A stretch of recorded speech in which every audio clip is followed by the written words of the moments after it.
Marcus Johnson sits across from his mortgage broker during his third meeting this month. He's a software engineer earning a $95,000 salary, holding a 720 credit score, and presenting a 20% down payment with $75,000 saved in cash. By all traditional standards, Marcus represents exactly the type of buyer lenders usually welcome, yet the broker gently slides a letter across the desk. Denied.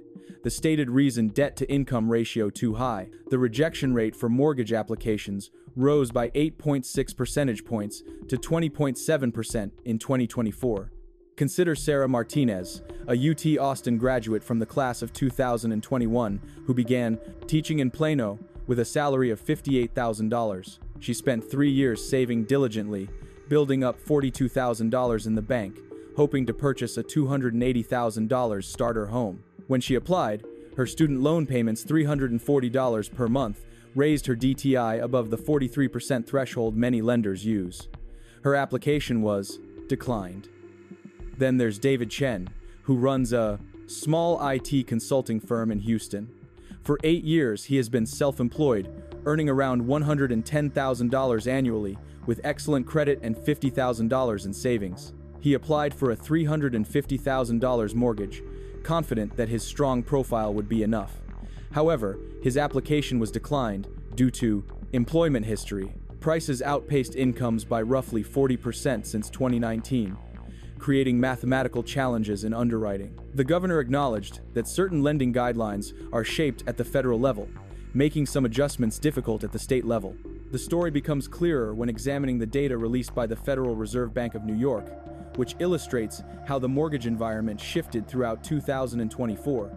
As consumer expectations for improving credit conditions remained moderate, rejection rates rose significantly. Mortgage refinance applications reached a decade-plus high rejection rate of 25.6% this year, compared to 15.5% last year. That means 1 in 4 refinance applications was declined. Meanwhile, overall mortgage application rejections climbed to 22.6% in October 2024. Rejections specifically for refinance applications hit 22%, doubling within 2 years. With rising rates and stricter guidelines, many homeowners stopped applying altogether. According to lender reports, the most common reason for denial in 2024 was debt-to-income ratio, cited in 36% of cases. Insufficient collateral followed at 17%. Both factors correlate strongly with rising home prices. When home prices increase faster than incomes, mortgage amounts rise, raising borrowers' DTI ratios and triggering concerns for lenders. The average loan amount climbed 4% in 2024 to $376,200, adding another layer of complexity to this already difficult landscape.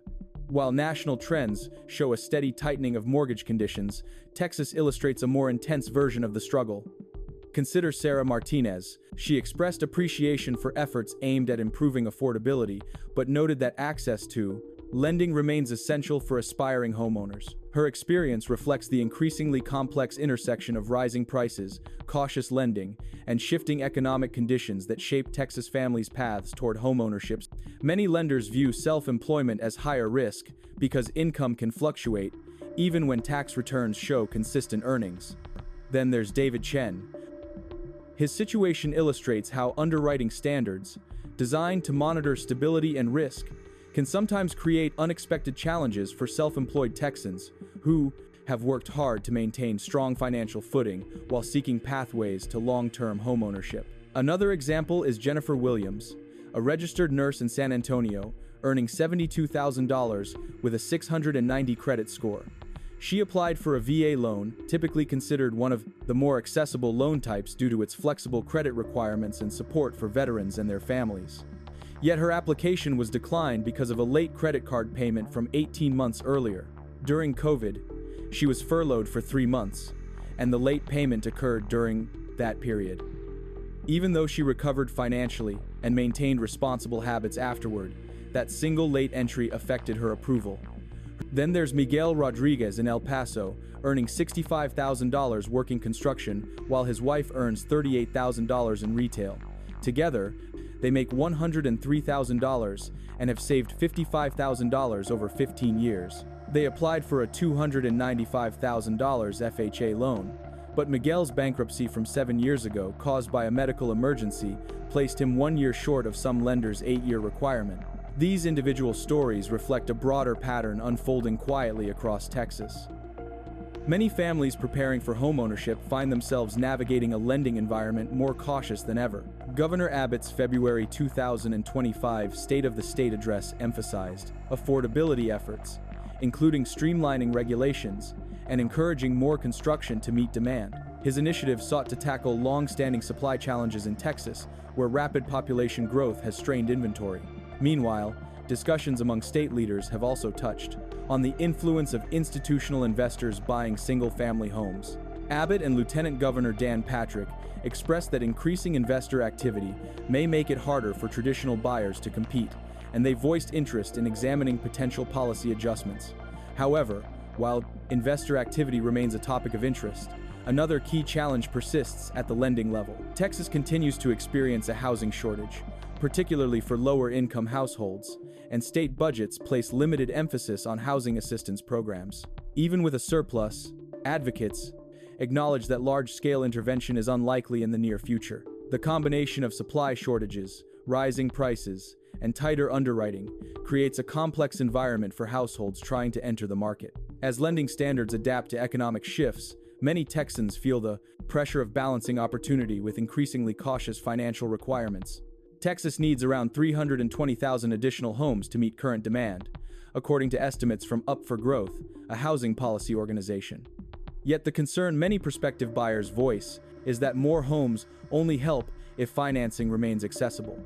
Laredo stands out with the highest mortgage delinquency rate in the nation, with cities like Detroit and Baton Rouge following. Other Texas cities, Philadelphia, Newark, Corpus Christi, and El Paso, show elevated delinquency levels as well. Banks monitor these trends closely. When delinquency rates rise, lenders naturally take a more conservative approach to approvals, aiming to safeguard their portfolios. From their perspective, caution protects both borrowers and institutions by reducing the risk of loans made under uncertain circumstances. Yet for families aspiring to own homes, stricter rules can feel discouraging. The delicate balance between managing risk and supporting homeownership becomes increasingly visible across Texas communities. Lenders, operating within regulatory frameworks, attempt to respond responsibly to economic indicators. Meanwhile, homebuyers work hard to understand updated requirements, build savings, and prepare thoroughly. As market dynamics shift, these parallel efforts highlight the need for clear communication between lenders, policymakers, and families. Working together becomes essential as Texas continues striving to achieve both stability and opportunity in its housing market. A pivotal moment arrived on July 22, 2025, during a closed-door meeting at the governor's mansion. Governor Abbott met with executives from the Texas Bankers Association to discuss mortgage access. The meeting was not a press event and included no homebuyers or community members, just the governor and banking leaders. According to reports, Abbott emphasized that the state had acted by passing housing bills, streamlining zoning, and reducing regulatory barriers, and he encouraged banks to support Texans through responsible lending. One executive noted that delinquency rates had increased by 66 basis points in the first quarter, placing Texas among the highest rising states. Another executive highlighted that DTI ratios had grown because home prices outpaced incomes by roughly 40% since 2019, creating mathematical challenges in underwriting. The governor acknowledged that certain lending guidelines are shaped at the federal level, making some adjustments difficult at the state level.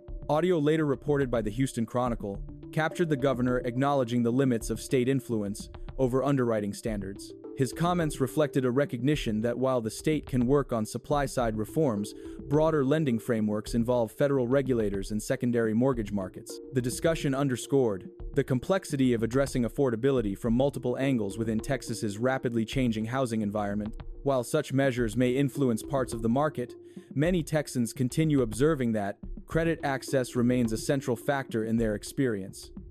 Across the country, mortgage applications for single-family non-manufactured homes have fallen 33% from their 2021 peak. According to HMDA data, during the same period, the share of mortgages denied for high debt-to-income ratios and insufficient collateral increased, both linked closely to rising home prices.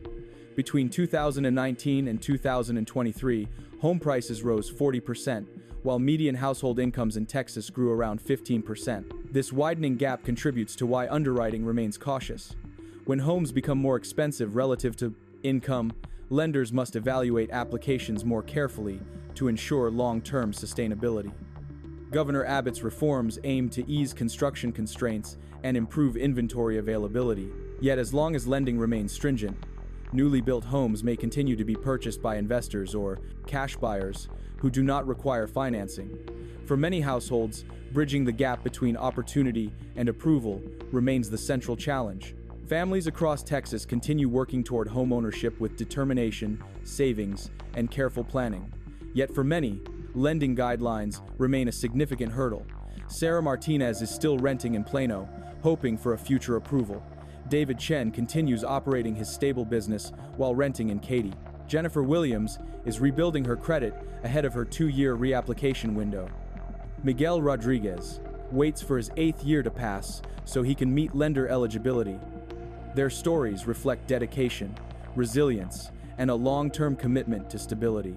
Texas saw the largest quarterly increase in overall delinquency rates at 24 basis points, followed by Arkansas, Florida, Arizona, and Wyoming. This data, combined with market conditions, shapes lender decisions across the state. Governor Abbott has emphasized affordability and continues working on supply-focused reforms, contributing to the long-term foundation of the housing market. At the same time, the lending landscape remains a crucial part of the journey. For many families, the path toward a home is shaped by both opportunity and patience, and the unfolding story of Texas mortgages continues to reveal how market forces, policy decisions, and individual determination intersect. As banks work to protect both borrowers and their portfolios, Texans adapt by improving credit, saving more, and learning new requirements.